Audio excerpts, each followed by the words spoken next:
Be advised, we have a visual on enemy paratroopers at Grid Papa Uniform 25.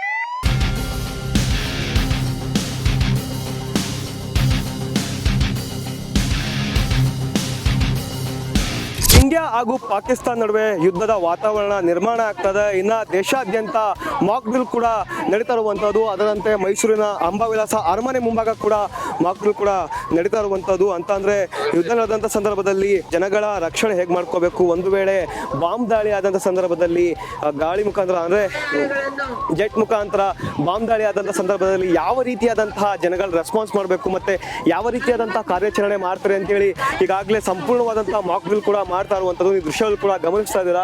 ಸುಮಾರು 32ಕ್ಕೂ ಹೆಚ್ಚು ಕಮಾಂಡರ್ಸ್ಗಳು ಈ ಒಂದು ಕಾರ್ಯಾಚರಣೆಯಲ್ಲಿ ಭಾಗಿಯಾಗಿದ್ದಾರೆ. ಜೊತೆಗೆ ಅಗ್ನಿಶಾಮಕ ಸಿಬ್ಬಂದಿ ಆಗಿರ್ಬೋದು, ಬಾಂಬ್ ಸ್ಕ್ವಾಡ್ ಆಗಿರ್ಬೋದು, ಆಂಟಿ ಟೆರರಿಸ್ಟ್ ಸ್ಕ್ವಾಡ್ ಆಗಿರ್ಬೋದು, ಫಾರೆನ್ಸಿಕ್ ಸ್ಕ್ವಾಡ್ಗಳಾಗಿರ್ಬೋದು, ಎಲ್ಲರೂ ಕೂಡ ಈ ಒಂದು ಮಾಕ್ ಡ್ರಿಲ್ನಲ್ಲಿ ಯಾವ ರೀತಿ ಕಾರ್ಯಾಚರಣೆ ಮಾಡ್ತಾರೆ ಅಂತೇಳಿ ಈಗಾಗಲೇ ತೋರಿಸ್ತಾ ಇರುವಂಥದ್ದು ದೃಶ್ಯಗಳು ಕೂಡ ಗಮನಿಸ್ತಾ ಇದ್ದೀರಾ.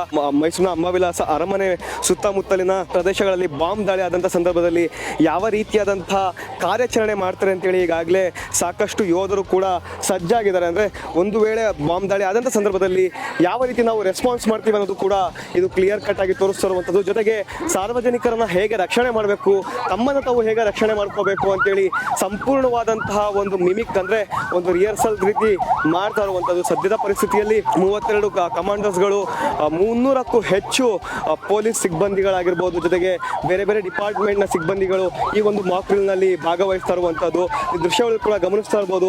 ಹೇಳಿ ಕೇಳಿ ಮೈಸೂರಿನ ಅಂಬಾವಿಲಾಸ ಅರಮನೆ ಪ್ರವಾಸಿ ತಾಣ, ಮೈಸೂರು ಪ್ರವಾಸಿಗರ ಸ್ವರ್ಗ ಅಂತ ಹೇಳ್ಬೋದು. ಈ ಒಂದು ಪ್ರವಾಸಿ ಸ್ಥಳಗಳಲ್ಲಿ ಒಂದು ವೇಳೆ ಈ ರೀತಿಯಾದಂತಹ ಸಂದರ್ಭದಲ್ಲಿ ದಾಳಿ ಆದಂತಹ ಸಂದರ್ಭದಲ್ಲಿ ಯಾವ ರೀತಿಯಾದಂತಹ ರೆಸ್ಪಾನ್ಸ್ ಇರುತ್ತೆ, ಆ ಒಂದು ರೆಸ್ಪಾನ್ಸ್ಗೆ ಯಾವ ರೀತಿ ನಾವು ಆಕ್ಷನ್ಗೆ ರಿಯಾಕ್ಷನ್ ಯಾವ ರೀತಿ ತಗೋಬೇಕು ಅಂತೇಳಿ ಈಗಾಗಲೇ ಮೈಸೂರಿನ ಅಂಬಾವಿಲಾಸ ಅರಮನೆ ಮುಂದೆ ಒಂದು ರೀತಿ ಮಿಮಿಕ್ ಕೂಡ ಮಾಡ್ತಾ ಇರುವಂಥದ್ದು. ಮೈಸೂರಿನ ಹಲವೆಡೆ ಅಂದರೆ ದೇಶಾದ್ಯಂತ ವಿವಿಧ ಭಾಗಗಳಲ್ಲಿ ಈಗಾಗಲೇ ಕೇಂದ್ರ ಸರ್ಕಾರದ ಆದೇಶದಂತೆ ಅಲ್ಲಲ್ಲಿ ಮಾಕ್ ಡ್ರಿಲ್ ಕೂಡ ಮಾಡ್ತಾ ಇದ್ದಾರೆ. ಈಗಾಗಲೇ ಯುದ್ಧದ ಪರಿಸ್ಥಿತಿ ಒಂದು ರೀತಿ ಉದ್ವಿಗ್ನ ಪರಿಸ್ಥಿತಿಗೂ ಕೂಡ ತಲುಪಿರುವಂಥದ್ದು. 300ಕ್ಕೂ ಹೆಚ್ಚು ಡ್ರೋನ್ಗಳನ್ನ ಈಗಾಗಲೇ ಭಾರತ ಪಾಕಿಸ್ತಾನದಿಂದ ಬಂದಂತಹ ಡ್ರೋನ್ಗಳಾಗಿರ್ಬೋದು ಇವೆಲ್ಲವನ್ನು ಕೂಡ ಒಡೆದುರುಳಿಸಿದೆ. ಸೊ ಹೀಗಾಗಿ ಒಂದು ವೇಳೆ ಪೂರ್ಣ ಪ್ರಮಾಣದ ಯುದ್ಧ ಆದಂತಹ ಸಂದರ್ಭದಲ್ಲಿ ಎಲ್ಲ ಸ್ಥಳಗಳಲ್ಲೂ ಕೂಡ ಈ ರೀತಿಯಾದಂತಹ ಒಂದು ಕಾರ್ಮೋಡದ ವಾತಾವರಣ ಸೃಷ್ಟಿಯಾಗುತ್ತೆ, ಯುದ್ಧದ ವಾತಾವರಣ ಸೃಷ್ಟಿಯಾಗುತ್ತೆ.